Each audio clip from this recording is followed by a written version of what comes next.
मित्रों, CrPC lecture series 2 को सुनने से पहले लेक्चर 1 जरूर सुनें। आपको इसको समझने में और सहूलियत होगी। प्रारंभिक परीक्षा के दृष्टिकोण से यदि प्रश्नों का विश्लेषण किया जाता है तो अभी तक यह पाया गया है कि 9 प्रकार के सवाल प्रारंभिक परीक्षा में पूछे जाते हैं। एक वैसे सवाल जो सेक्शन बेस्ड होते हैं, डायरेक्ट किसी सेक्शन पे पूछे जाते हैं। दूसरे सवाल जो सब सेक्शन बेस्ड होते हैं, उसमें किसी इम्पोर्टेंट क्लॉज के बारे में पूछा जाता है। और तीसरे सवाल इसेंशियल्स पर पूछे जाते हैं, जो भी किसी धारा के आवश्यक तत्व होते हैं, उस आवश्यक तत्व पर ही आधार बनाकर प्रश्न बना दिए जाते हैं। कभी कभी एक्सप्लेनेशन पे भी क्वेश्चन पूछे जाते हैं। दृष्टांत आधारित सवाल भी पूछे जाते हैं। सामान्यतः धाराओं के अंत में या उनके बीच में ही एक्सेप्शंस प्रोविजो दिए गए रहते हैं। प्रोविजो पर आधारित सवाल भी पूछे जाते हैं। 3D के सवाल पूछे जाते हैं। 3D का अर्थ हुआ डेट, डिजिट और डाटा। जैसे कि ये एक्ट कब लागू हुआ, उसमें 5 दिन, 7 दिन, 15 दिन ऐसे कोई न्यूमेरिकल्स दिए गए रहते हैं, या 500 रुपीज़, 1000 रुपीज़, इस तरह से कोई भी न्यूमेरिकल्स दिए गए रहते हैं, उनको भी बेस्ड बना के सवाल पूछे जाते हैं। इसके अलावा principles, rules, doctrine, magazine based सवाल पूछे जाते हैं कि ये अमुक सिद्धांत किस धारा में सन्निहित है। इसके अलावा केस लॉ आधारित सवाल भी पूछे जाते हैं। अद्यतन केस लॉ पूछे जाते हैं, पुराने लीडिंग केस लॉ भी पूछे जाते हैं। इस तरह से section, sub section, essential, explanation, illustration अर्थात एग्जाम्पल, एक्सेप्शन अर्थात proviso, 3D, date, digit, data, principle, rule, doctrine, case law, इसके अकॉर्डिंग ही प्रारंभिक परीक्षा की तैयारी की जाना चाहिए। मित्रों, अब हम सीआरपीसी को प्रारंभ करते हैं। इसके पूर्व के व्याख्यान के अंत में सीआरपीसी के अध्याय और कहां से कहां तक धाराओं का उपबंध है, इसको बताया गया है। अब इस सीआरपीसी के अध्याय को याद करने का कुछ मैं तरीका बता रहा हूं। आपको पता है कि मनुष्य के शरीर का तापमान 37 डिग्री सेल्सियस होता है और दंड प्रक्रिया संहिता में 37 चैप्टर ही हैं। हम चैप्टर 12 को लेते हैं। चैप्टर 12 पुलिस को इत्तला या मनवेंशन करने की शक्तियां हैं। तो इसके पूर्व के लेक्चर में आप IIT के बारे में सुने होंगे। पहला आई इन्वेस्टिगेशन के स्टेज को डोनेट करता है। दूसरा आई इंक्वायरी के स्टेज को डिनोट करता है। और तीसरा टी ट्रायल के स्टेज के बारे में बताता है।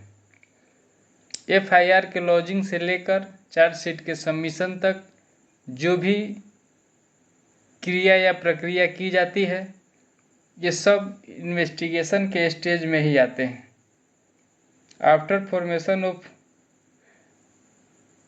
आफ्टर सबमिशन ऑफ चार्जशीट से लेकर फॉर्मेशन ऑफ चार्ज तक जो भी क्रिया या प्रक्रिया अपनाई जाती है, वो सब इंक्वायरी के ही स्टेज में आते हैं।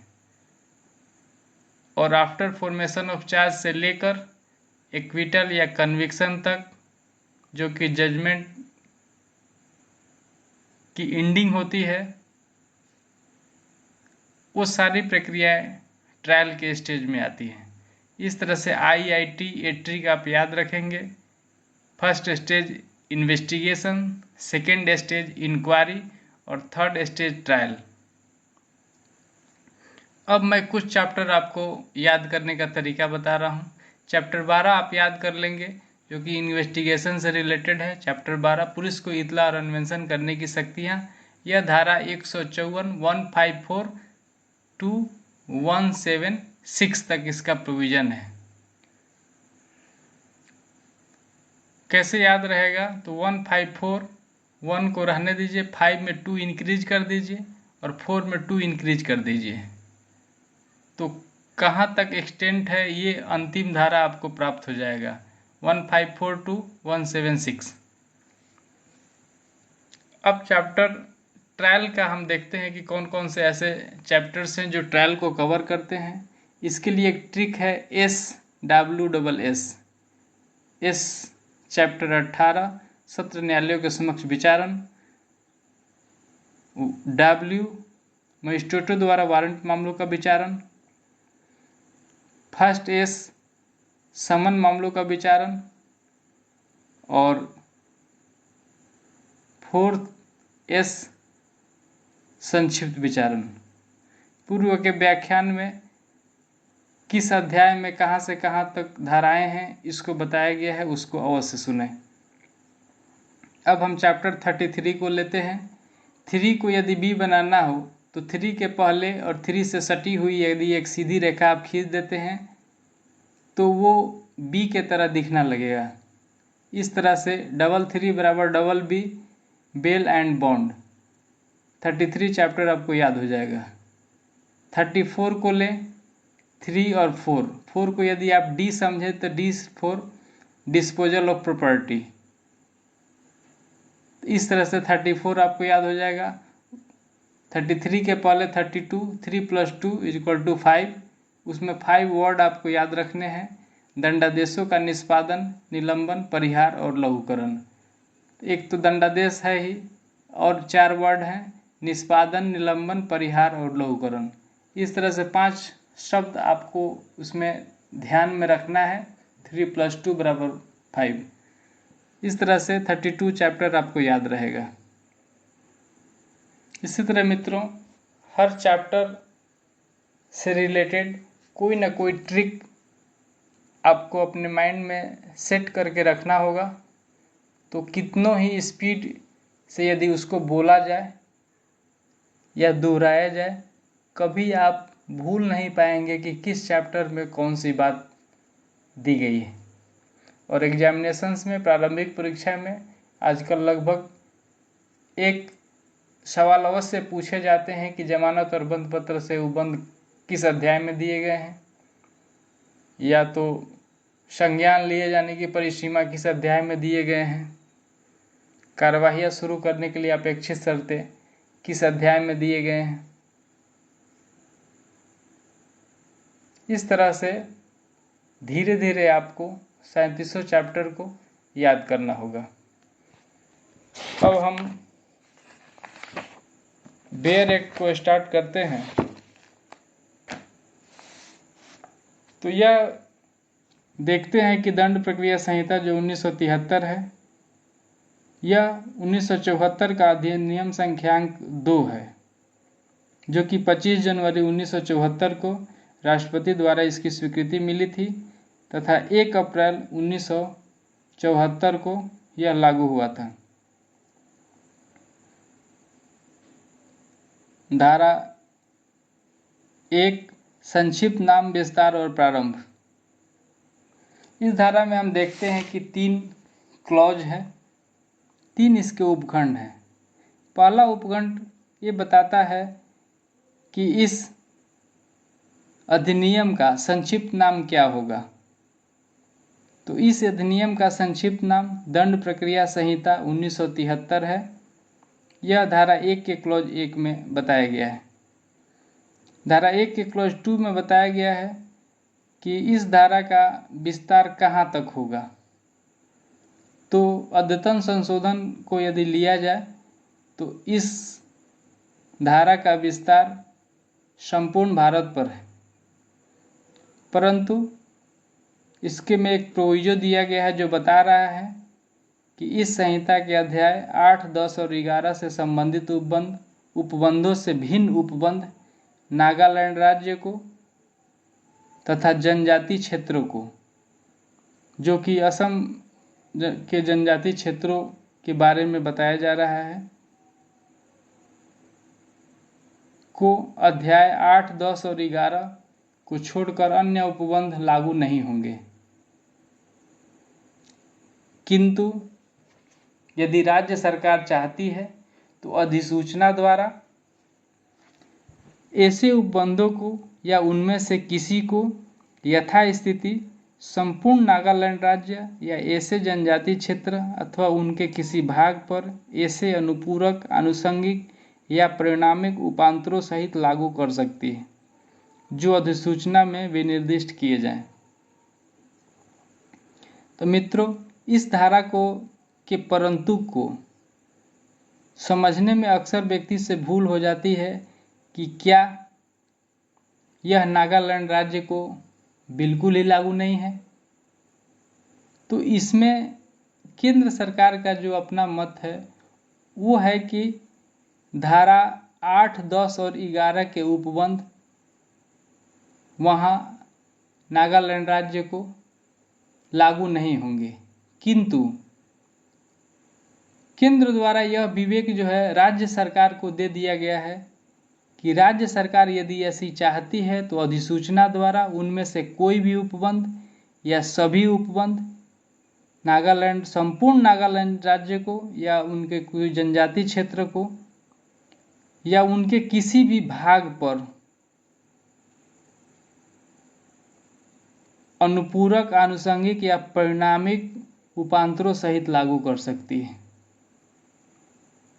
तो मित्रों, इसमें अपना कंसेप्ट बिल्कुल ही क्लियर कर लेना है कि सीआरपीसी नागालैंड राज्य को लागू है।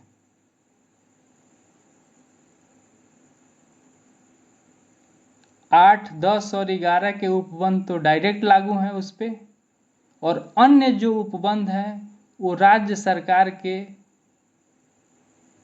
अधिसूचना द्वारा लागू किए जा सकते हैं या लागू किए गए हैं।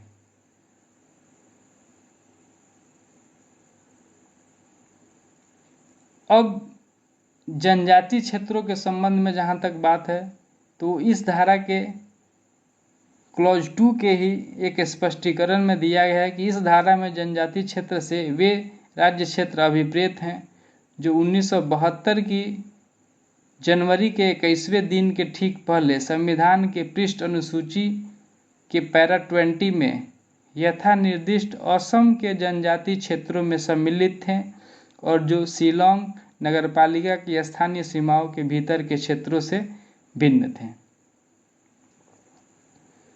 तो मित्रों, यहाँ जिस जनजाति क्षेत्र के बारे में कहा गया है कि चैप्टर 8, 10 और 11 को छोड़कर अन्य प्रोविजन जो लागू नहीं होंगे, उसके संबंध में संविधान में बताया गया है कि जनजाति क्षेत्र 6वीं अनुसूची के पैरा 20 पर उसको परिभाषित किया गया है।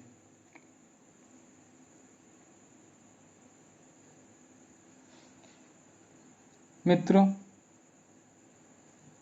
धारा 1 के क्लॉज 3 में ही यह दिया गया है कि यह अधिनियम 1974 के अप्रैल के प्रथम दिन से प्रवृत्त होगा। यह अधिनियम जो कि दंड प्रक्रिया संहिता 1973 कहा जाएगा, जो 1974 के अप्रैल के प्रथम दिन से प्रवृत्त होगा, अर्थात इसका इन्फोर्स होने का जो डेट है वो है 1 अप्रैल 1974। यदि हम प्रारंभिक परीक्षा का विश्लेषण करें तो देखते हैं कि कुछ सवाल पूछे गए हैं प्रारंभिक परीक्षा में, जिसमें एक प्रश्न सबसे पहले आया है कि यह किस अनुसूची का विषय है। तो दंड प्रक्रिया संहिता समवर्ती 7वीं अनुसूची के तीसरी सूची अर्थात समवर्ती सूची का यह विषय है। प्रथम व्याख्यान में ये बात बताई गई है कि संविधान के 7वीं अनुसूची के तीसरी सूची के दूसरे क्रम पे दंड प्रक्रिया संहिता के बारे में बताया गया है। एक प्रारंभिक परीक्षा में यह सवाल पूछा गया कि इसके संबंध में नियम बनाने की शक्ति किसको होगा। तो चूंकि यह समवर्ती सूची का विषय है, इसीलिए संसद द्वारा और राज्य विधानमंडल द्वारा दोनों के द्वारा इस पर नियम बनाया जा सकेगा। इसी कारण को ध्यान में रखते हुए जो राज्य सरकार को शक्ति दी गई कि वो नागालैंड राज्य के संबंध में अपनी अधिसूचना द्वारा किसी उपबंध को लागू कर सकेगा।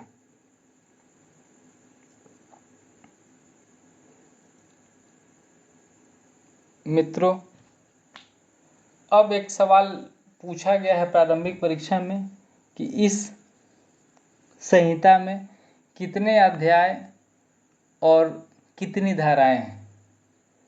तो स्मरण के लिए बता दूं कि इस संहिता में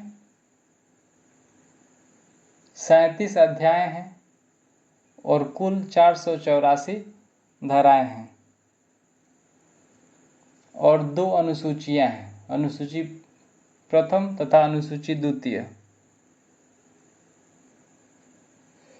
मित्रों, दंड प्रक्रिया संहिता की धारा 2 परिभाषा खंड है। परिभाषा के बारे में बताया गया है।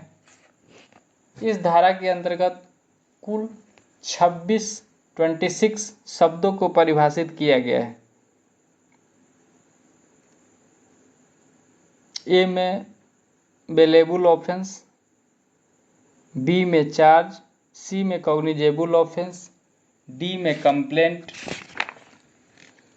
ई में हाई कोर्ट, एफ में इंडिया, जी में इंक्वायरी, एच में इन्वेस्टिगेशन, आई में जुडिशियल प्रोसीडिंग, जे में लोकल जुरिस्डिक्शन, के में मेट्रोपॉलिटन एरिया, एल में नॉन कॉग्निजेबल ऑफेंस, एम में नोटिफिकेशन, एन में ऑफेंस, ओ में officer in charge of a police station, P में प्लेस, क्यू में प्लीडर, आर में पुलिस रिपोर्ट, एस में पुलिस स्टेशन, टी में प्रिस्क्राइब्ड, यू में पब्लिक प्रोसिक्यूटर, भी में सब डिवीजन, डब्ल्यू में सम्मन केस, डब्ल्यू ए में विक्टिम, एक्स में वारंट केस और वाई के अंतर्गत किसी वर्ड को परिभाषित नहीं किया गया है, जबकि यही बताया गया है कि वैसे शब्द जो दंड प्रक्रिया संहिता में परिभाषित नहीं है और आईपीसी में परिभाषित है, तो यहाँ भी वही अर्थ लिए जाएंगे। तो इस तरह से मित्रों, इसमें कुल 26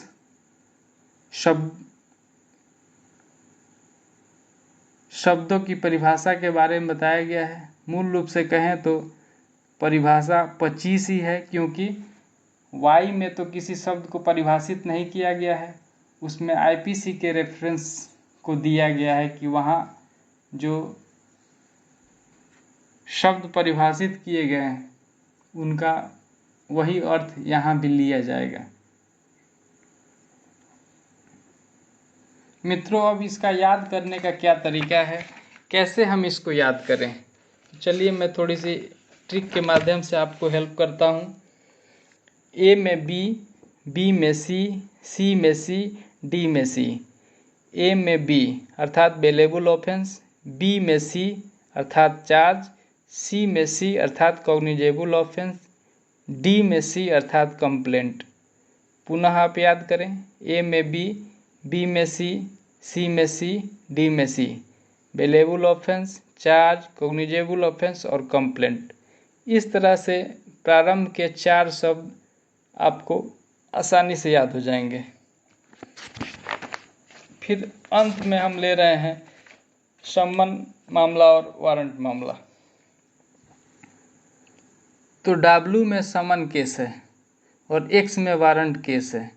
यहाँ का ट्रिक क्या है कि W में W नहीं है, अर्थात W में समन केस है और X में वारंट केस है, और W के संग A चूँकि अमेंडमेंट के माध्यम से इसको जोड़ा गया है 2008 में, वहाँ विक्टिम को परिभाषित किया गया है। ये बात आप ध्यान रखेंगे। एक अगला ट्रिक आपको याद रखने के लिए बता दिया जाए कि P से लेकर 2 के P से लेकर U तक 6P को डिफाइन किया गया है। Place, pleader, police report, police station, prescribed और पब्लिक प्रोसिक्यूटर। इस तरह से 6P वर्ड के माध्यम से आप इन शब्दों को याद रख सकते हैं। अब इंक्वायरी और इन्वेस्टिगेशन। इंक्वायरी 2 के G में परिभाषित है और 2 के H में इन्वेस्टिगेशन को परिभाषित किया गया है। G और H, इंक्वायरी और इन्वेस्टिगेशन। इसको याद करने की तरीका यदि ध्यान में रखा जाए तो G और H, G पहले आ रहा है, H बाद में आ रहा है, और इंक्वायरी और इन्वेस्टिगेशन यदि इसमें संख्या देखी जाए अक्षरों की तो इंक्वायरी में कम अक्षर हैं जबकि इन्वेस्टिगेशन में अधिक अक्षर हैं, अधिक लेटर हैं। इसमें इंक्वायरी में थोड़े कम लेटर हैं, तो जो छोटा है उसको पहले रखा जाए G के साथ, और जो बड़ा है उसको H के साथ रखा जाए। हालांकि सच्चाई ये है कि इन्वेस्टिगेशन पहले होता है और इंक्वायरी बाद में होती है। इन्वेस्टिगेशन आउट ऑफ कोर्ट का वर्क है, आउट ऑफ कोर्ट इसका जुडिक्शन है, और इंक्वायरी कोर्ट के अंदर की प्रक्रिया है और इन्वेस्टिगेशन कोर्ट के बाहर की प्रक्रिया है। जब इन्वेस्टिगेशन के चैप्टर्स को स्टार्ट किया जाएगा उस समय विस्तृत रूप से इसके बारे में पढ़ी जाएगी। तो इस तरह से मित्रों चैप्टर्स को कैसे याद रखा जाए इसमें कुछ ट्रिक आपको बताए गए, और ये जो डेफिनेशन क्लॉज में जिन शब्दों को डिफाइन किया गया है उसको कैसे याद रखा जाए इससे आपको बताया गया।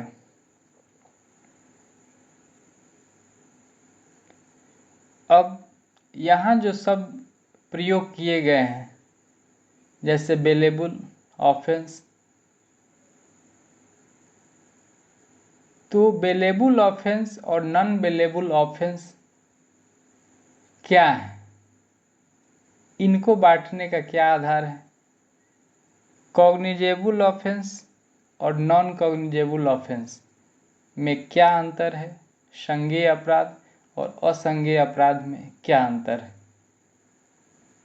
समन मामला और वारंट मामला में क्या अंतर है, इन्वेस्टिगेशन, इंक्वायरी और ट्रायल में क्या अंतर है, अन्वेषण, जांच और विचारण में क्या अंतर है। इस तरह से एक एक अंतर को भी हम लोग ध्यान में रखेंगे। अगले लेक्चर में इन सब के अंतर को बताया जाएगा, समझाया जाएगा।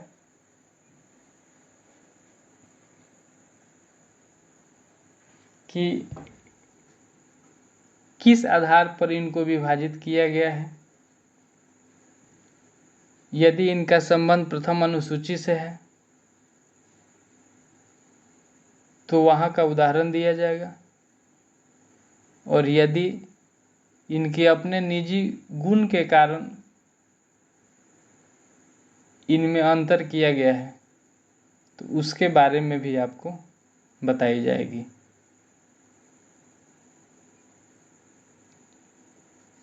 दंड प्रक्रिया संहिता को अच्छी तरह से समझने के लिए इस व्याख्यान के पूर्व का व्याख्यान लेक्चर 1 और इसके बाद का व्याख्यान लेक्चर 3 आप अवश्य सुने और अपनी अवधारणाओं और सोच को और विकसित करें।